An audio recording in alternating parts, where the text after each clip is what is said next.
Saludo. Vamos a estar hablando bajo el tema exploración clínica de cabeza y cuello. Somos el grupo número 2.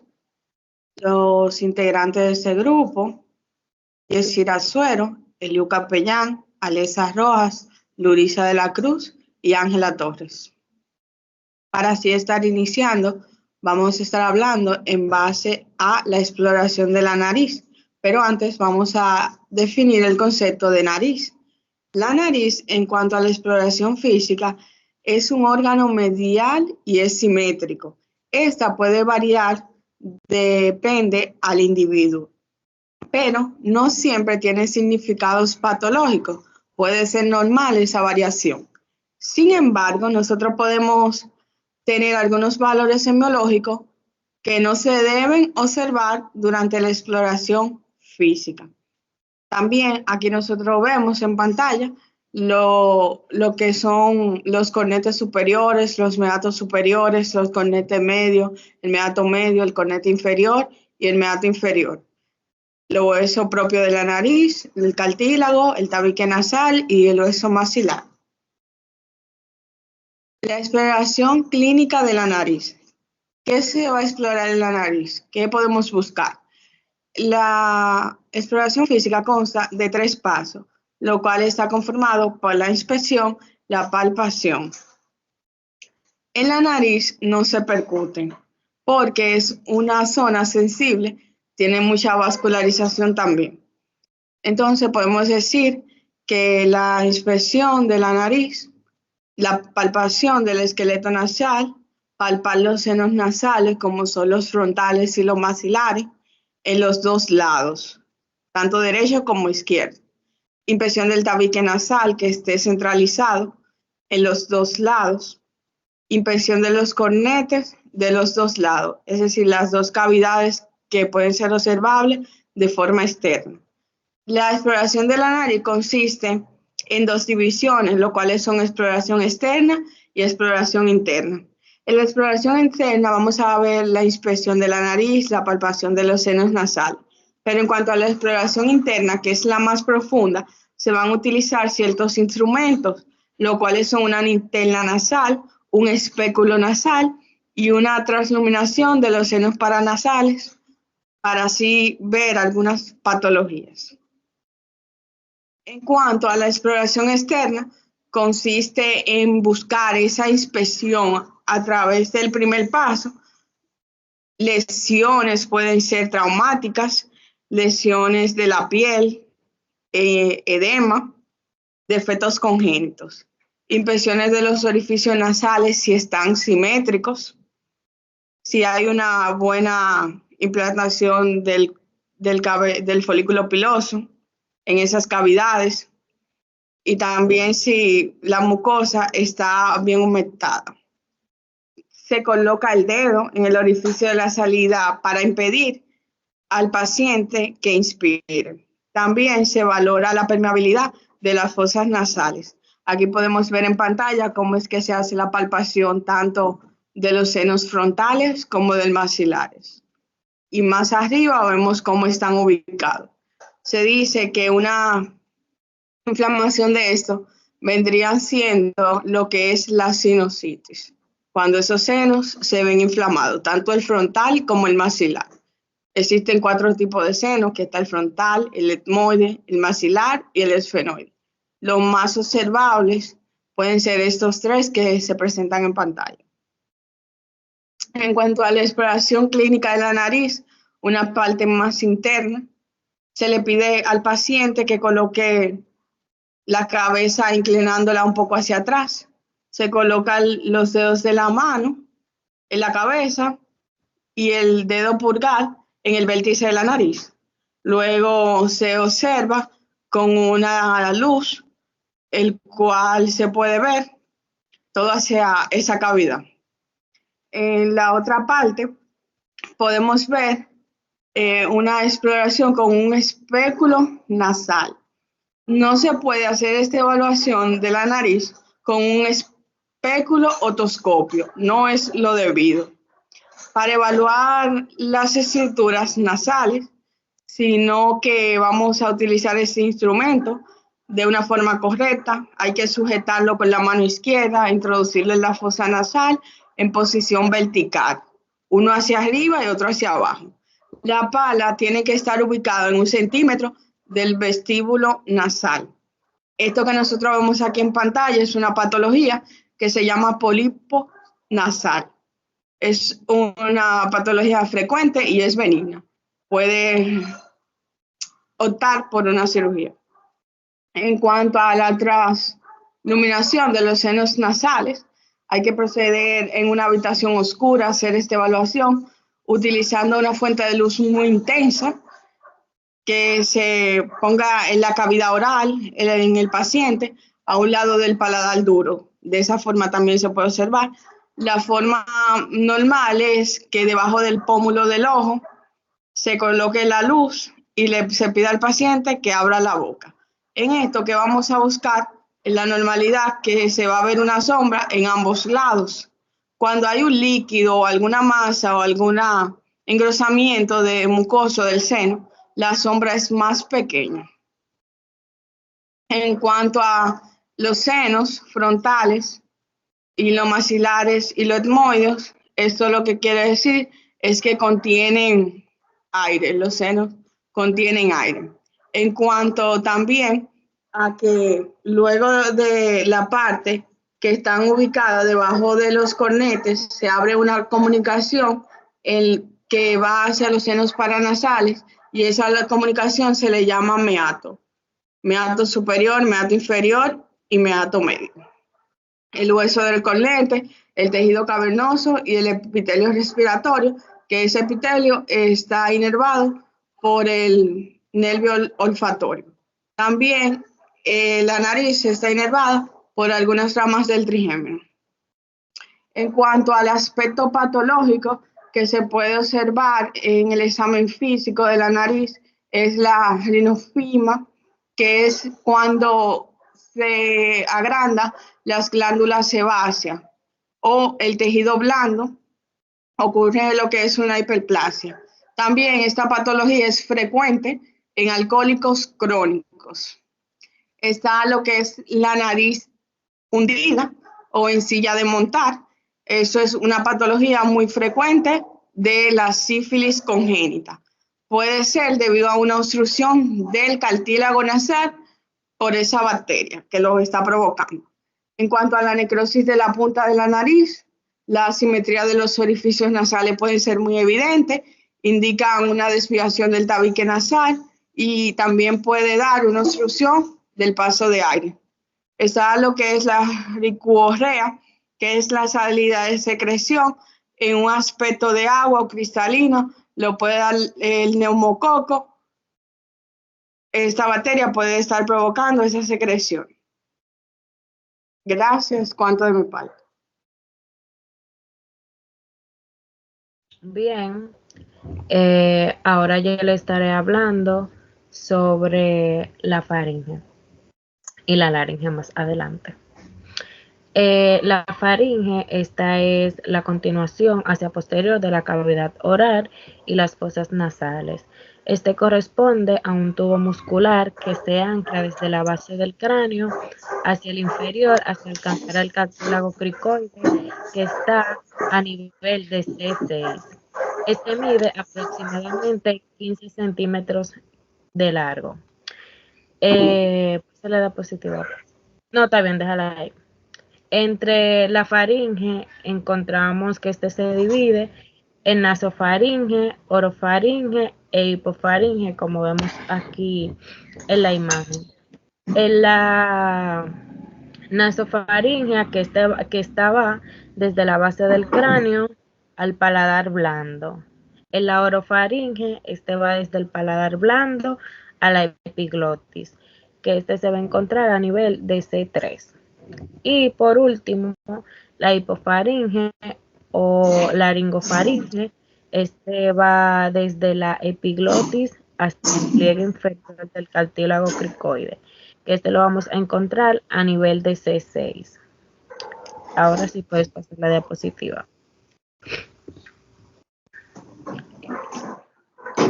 En el anillo de Weldale, Este es una estructura del tejido linfoide cuya función es la protección de la entrada de la vía aérea y digestiva, ya que este permite un contacto con antígenos potencialmente dañinos de forma controlada, permitiendo así el desarrollo de linfocitos específicos y por lo tanto una óptima respuesta inmune. Como ven aquí, está compuesto por adenoides, también se le llama tonsila faríngea, la tubárica, la amígdalas palatinas, la lingual y el adenoide se ubica en la pared posterior de la nasofaringe. En la amígdala palatina es importante reconocer su irrigación y su irrigación proviene de la arteria carótida externa. En los músculos, pásale a la diapositiva, por favor.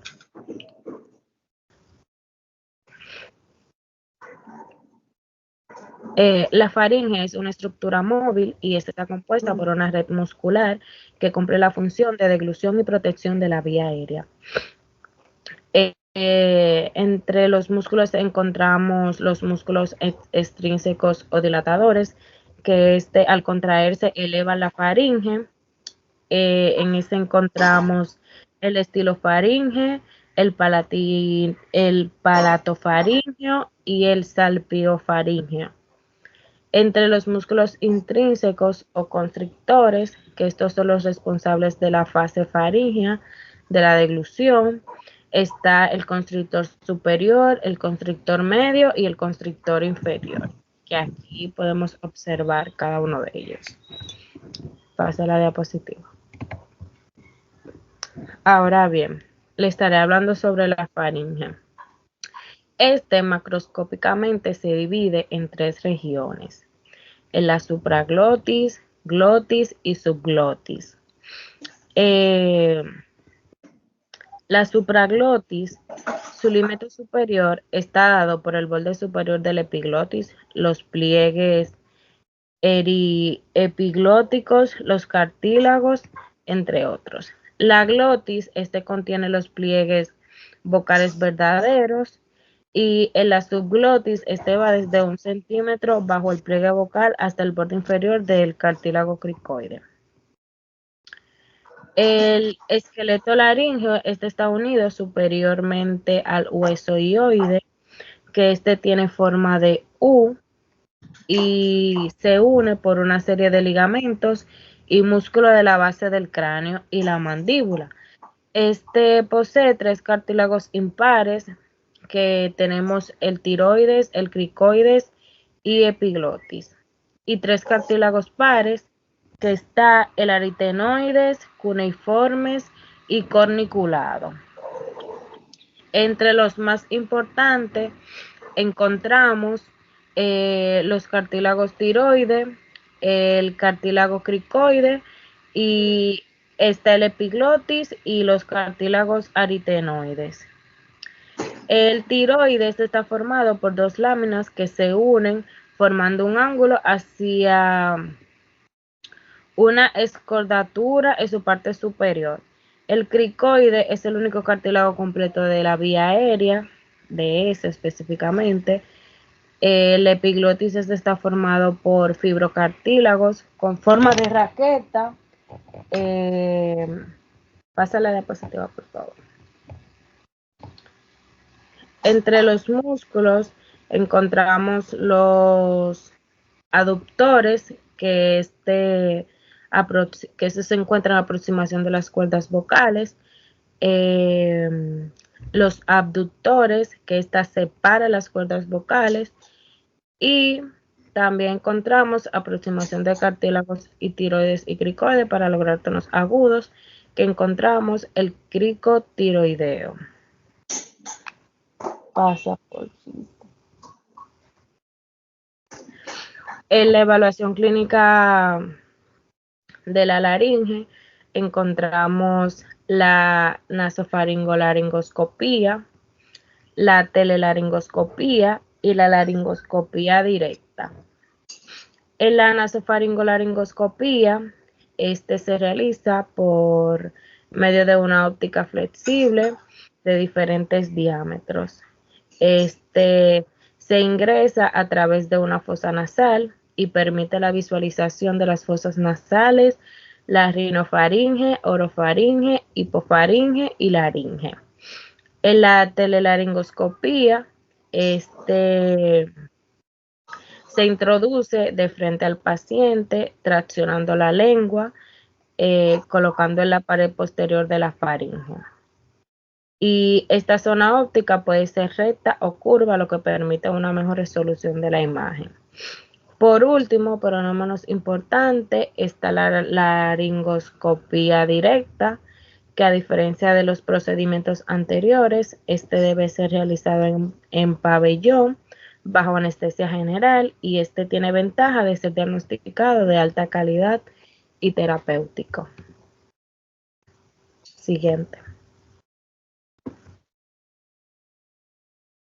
Bueno, siguiendo con el oído viene siendo un órgano complejo e importante del cuerpo humano, porque este va a recibir informaciones sonoras y lo va a transmitir al cerebro para su análisis. Hablando un poco de la anatomía del oído, vamos a ver que se va a dividir en tres partes principales, que va a ser tanto el oído externo, el medio y el interno. En el externo va a incluir el pabellón auricular y el conducto auditivo externo, mientras que el oído medio contiene la membrana timpánica y la cadena de huesecillos que vienen siendo el martillo, el yunque y el estribo. En el oído interno se va a comprender de la cóclea, el vestíbulo y los conductos semicirculares. Pásalo, por favor. Bien, para uno hacer una exploración clínica del oído, se va a realizar una inspección y una palpación. En la inspección de el examen físico comienza con la inspección, obviamente, lo cual se va a evaluar la implantación de la oreja, que se puede verificar trazando una línea imaginaria desde el canto externo del ojo a la prominencia del occipucio. Normalmente, el borde superior del pabellón auricular debe pasar más arriba de esta línea, que en caso de que sea por debajo, ya viene siendo un trastorno cromosómico. Y antes de proceder a la otoscopía, se debe inspeccionar la piel de la mastoides, la zona preauricular y el pabellón auricular, observando las características de la piel y cartílagos. Además, se debe evertir el pabellón para lograr una completa observación. Siguiendo con la palpación, se va a palpar el pabellón auricular buscando dolor a la movilización, tumoraciones y en la región preauricular, descartar adenopatías. Se va a buscar también mediante a esta de la mastoides posibles complicaciones inflamatorias como adenopatías y zonas fluctuantes. La puedes pasar.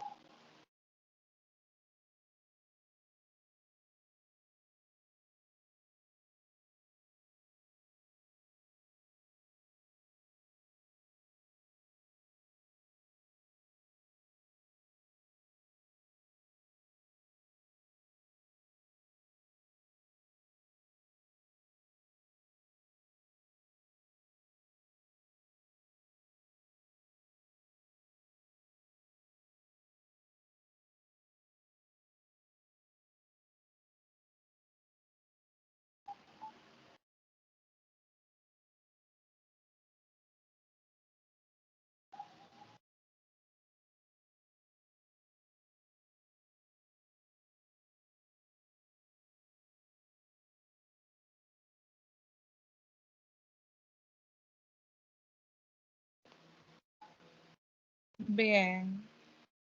Otoscopía, por favor.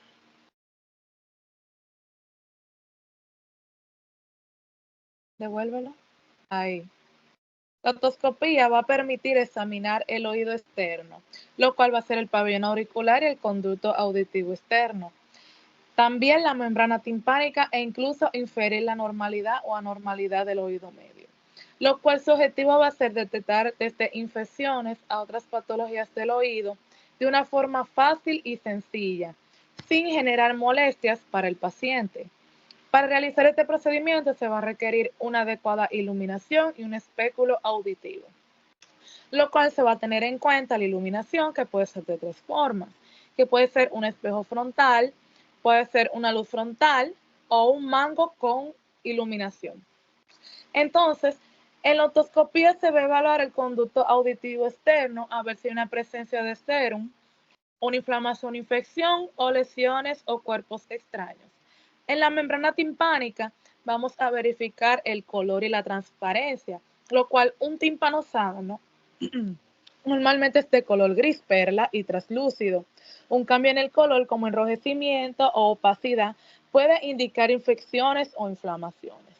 También se va a verificar la posición, lo cual si el tímpano está retraído, abombado o perforado, en un tímpano abombado puede sugerir una otitis media con efusión, mientras que uno retraído puede indicar disfunción de la trompa de Eustaquio. Saber también la movilidad y la integridad. En el caso de la integridad, vamos a buscar perforaciones, cicatrices o calcificaciones. Mediante la ostoscopía, buscamos signos de infección e anomalías congénitas o adquiridas. ¿La puedes pasar?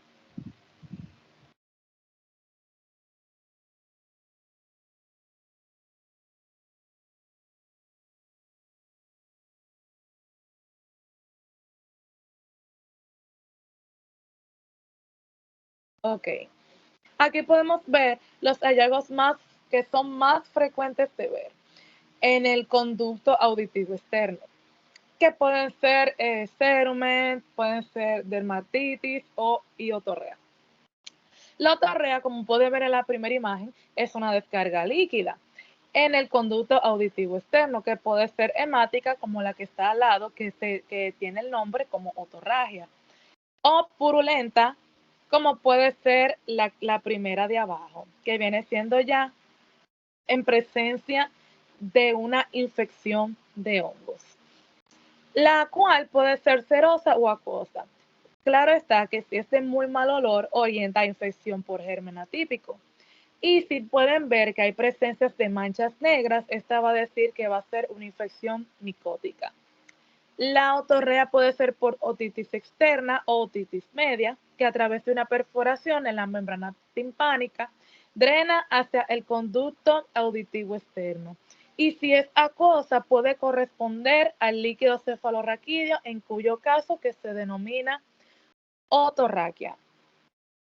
Teniendo en cuenta un plus, que se van a agregar pruebas funcionales, que van a ser las pruebas con diapasones como el Weber y el Rine. El Weber se va a colocar un diapasón vibrando en la línea media de la cabeza, que lo normal sería percibir el sonido en ambos oídos por igual, y ya sería patológico cuando sea en uno solo. Mientras que el Rine se compara la conducción aérea y ósea, colocando el diapasón primero en la mastoides y luego delante del músculo auditivo.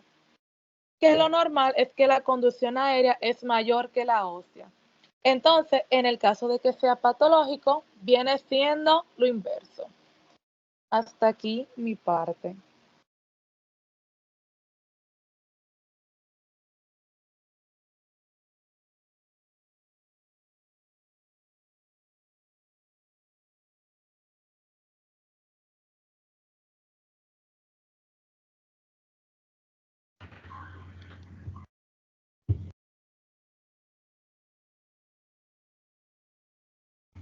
Bien, yo les estaré hablando sobre la exploración del cuello. En la exploración del cuello deben tenerse en cuenta las importantes estructuras que contiene y mantienen un orden que va a resultar vital a la hora de interpretar los hallazgos. Las estructuras a examinar son los músculos, vasos, tráquea, regiones ganglionares, región cervical de la columna vertebral y glándula tiroides. Con los siguientes pilares básicos podríamos obtener una exploración del cuello correcta. En primer lugar tenemos la inspección que esta es la que informa de la existencia de alteraciones en la movilidad, adenopatías, bocio o aumento de la presión venosa yugular. Tenemos la palpación, que aquí matiza la información obtenida por la inspección. Vamos a ver en las adenopatías. Esta debe de tenerse en cuenta su localización, número, tamaño, forma, movilidad y sensibilidad dolorosa. No deben dejar de explorarse los huecos supraclaviculares. La tiroides, aquí vemos si está aumentada de tamaño.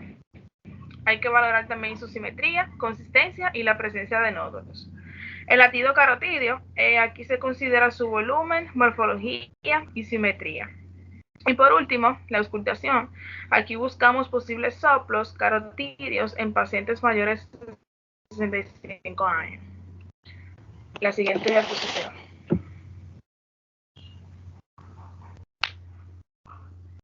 Bien.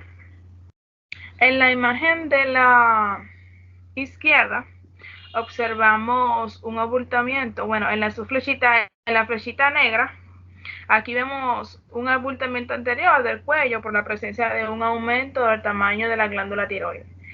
Y en las dos flechitas blancas vemos que al levantar los brazos en bipedestación se produce ingurgitación yugular por dificultad de retorno venoso. Esto es debido a la presencia de una prolongación intratorácica del bocio. Cabe destacar que en el cuello se localizan dos importantes músculos que sirven para mantener la cabeza erguida y llevar a cabo todos los movimientos de la misma, que estos son el músculo esternocleidomastoideo y el trapecio. En la imagen derecha vemos aquí un reflejo hepatoyugular. En esta misma posición que se describe en la figura, con la mano derecha se comprime con cierta presión el hipocondrio de este lado durante unos segundos para comprobar el llenado de la vena yugular. Ya esto viene entrando en lo de las patologías normales. Bien, entonces aquí en la imagen de la izquierda vemos unos ganglios laterocervicales y supraclaviculares en un paciente con un linfoma no hodgkiniano. Y en la imagen derecha vemos un ganglio supraclavicular derecho, que esto es como una metástasis de una neoplasia de pulmón. Es cuanto.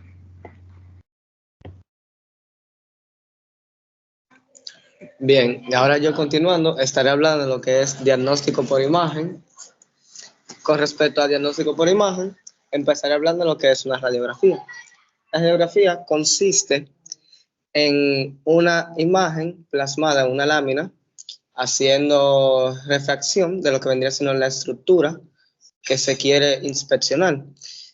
En el caso de la radiografía, mayormente se utiliza para ver ya sea rupturas en el área de la mandíbula, sea rupturas en el área del maxilar, cuando hablamos de radiografías en el área de cabeza y cuello, claro está.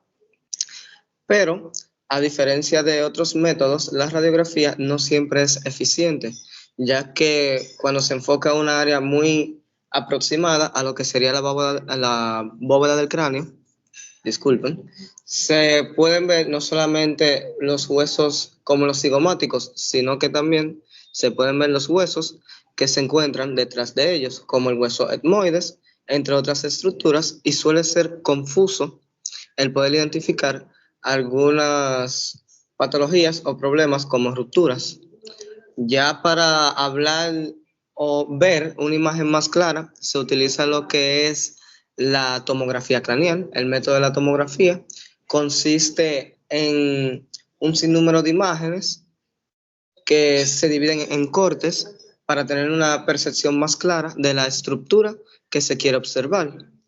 Las tomografías craneales se utilizan para poder identificar ya sea rupturas en el tejido óseo, como una ruptura en la base del cráneo, o las diferentes LEFOL, como la LEFOL 1 o LEFOL 2. En las imágenes que vemos aquí podemos ver un paciente que tiene una LEFOL 2, ya que esta todavía no lleva el arco de los cigomáticos para que se convierta en LEFOL 3. Partiendo de eso, también podemos ver mediante una tomografía si hay alguna patología al nivel neural, si el paciente tuvo un accidente vasculocerebral, si el paciente tiene alguna masa en la estructura del cráneo, en la estructura de la bóveda del cráneo, valga la redundancia. Y ya para terminar, hablando de los métodos de diagnóstico por imagen, está por último lo que es la sonografía, que se utiliza en el área del cuello para tener un chequeo de lo que vendría siendo las partes blandas. Por ejemplo, una persona que tenga cierta patología a nivel de la tiroides, mediante una sonografía de cuello podemos ver qué forma o dónde se encuentra ubicado con más exactitud dicha masa en la región de la tiroides. Este método no se utiliza en tejido óseo como tal, no se puede utilizar en el área del cráneo, porque como son ondas de sonidos, estas tienden a rebotar de mala manera lo que vendría siendo el tejido óseo y el resultado no será el más deseado. Hasta aquí nuestras exposiciones. Fue un placer haber compartido estos temas con ustedes y que tengan buen día.